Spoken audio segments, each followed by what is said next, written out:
Hi Sismeli, murisei madiaries. Ndaita problem wo kuno kuPretoria muOrchards. Pane musikana anonzi Brenda Kangombe.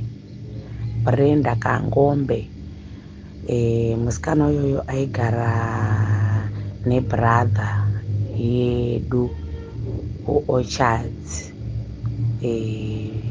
Kutanga last year muna December.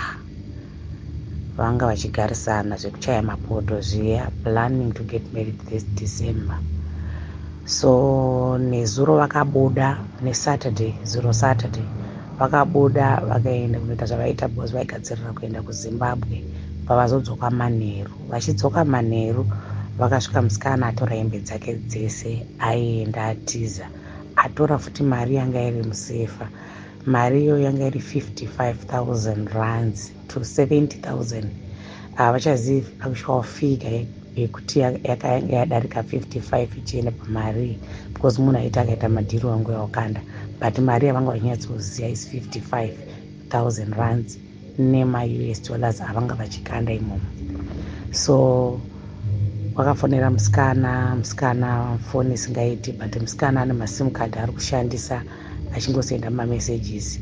Ivo kutaura kwavo vari kuti vanga vasina mbobvira vanetsana, nesu maziviro atinoita anga asati amboripota kuti vari kunetsana. Kana vachinetsana kazhinji anenge achitaura, but zvivavira uzozvizive kuti vanga vanetsana nei. But musikana ari kutiza, ari kuenda, arongosenda mamessages ekuti mari handisi kudzosa, ndakakutadzirei. Musikana ringoti nguva yakagara neni iyoyo, mari iyoyo inoenderana nokugara kwandakaita newe, ndakuenda. So kuita maresearches patinoita nekutsvaga kwatakaita kubva nezuro tichimutsvaga, ndopatonzwa information yekuti ndo zvaanotoita musikana uyu.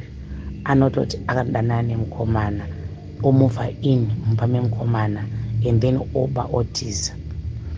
Ndo zvatakufind out. Anonzi Brenda Kangombe. Tichaatacha mapictures ake, aripo paFacebook panapa musikana uyu. She is here on Facebook. Tokumbirawo Sismeli muexpose musikana uyu. Tiri kumutsvaga musikana uyoyo, tiri kumutsvaga zvisingatomboiti.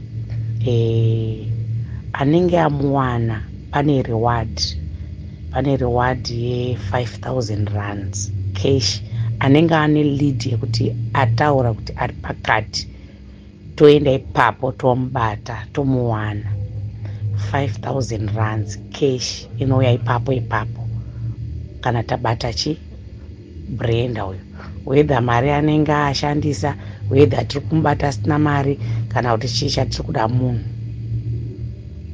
ndo watiri kuda.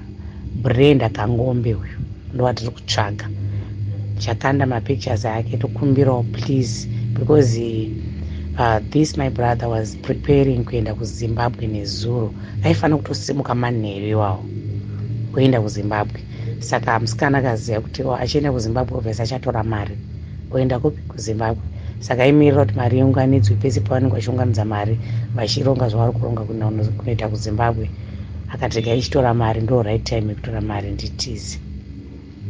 Saka please madiaries, please vanwe, tiri kukumbirawo kuti musikana uyu mutibatsire kumutsvaga.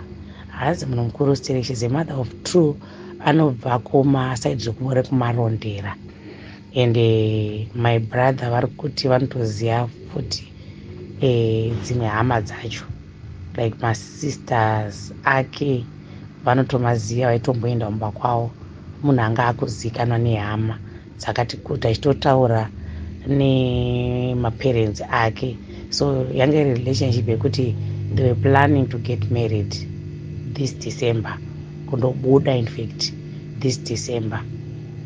Ndosaka vanga vamutrust kusvika pakumusiya kumba kwenguva yakareba. Kubva December vaitombotravel vachienda kuZimbabwe, vachidzoka, vachitomboenda kubasa, vachidzoka, vachimuwana aripo. Saka ndosaka vanga vasisina problem nekuti aziye pin yepasafe pemari yavo. Ndosaka vanga vakatora mari kubhengi vakaisa mari musafe vachiziva kuti vakuda kuenda kuZimbabwe. ndo zvakaitika kuno kusimeli nezuro kuno kuorchards kupretoria. Saka please guys, please tikumbirawo 5000 rand reward yacho inouya ipapo kana paita lead tichaisa phone number dzemunhu wamunofonera kana pane any lead.